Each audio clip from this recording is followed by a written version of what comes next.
तुमचं नाव मतदार यादीत आहे, पण ते 2002च्या रेकॉर्डशी जोडलेलं नसेल तर तुमचं मत धोक्यात येऊ शकतं.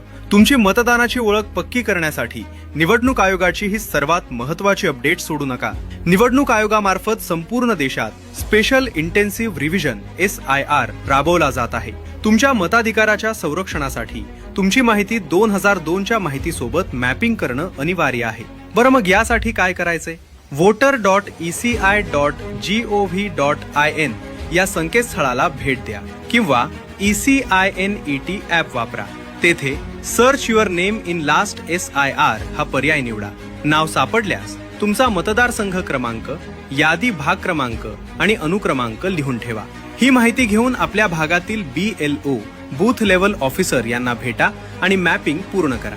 तुमचं नाव 2002च्या मतदार यादीमध्ये नसल्यास काय करायचे? तर आपल्या आई वडील, आजी किंवा आजोबा यांचे 2002 प्रमाणे नाव असलेली माहिती आपल्या BLO यांच्याकडे त्वरित जमा करा.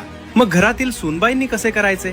त्यांनी त्यांच्या माहेरची 2002 मधील माहिती गोळा करून BLO कडे द्यावी. यासाठी लागणारे आवश्यक कागदपत्र आजच शोधून रेडी ठेवा. सादर केलेल्या कागदपत्रांवर जन्म दिनांक आणि जन्म ठिकाण असणे अनिवार्य आहे.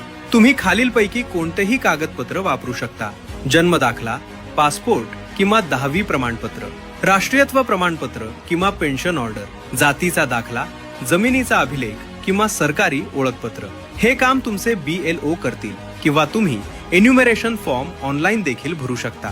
मित्रांनो, ही प्रक्रिया फक्त सरकारी काम नाही, तर आपल्या लोकशाहीचा हक्क सुरक्षित करण्याची जबाबदारी आहे.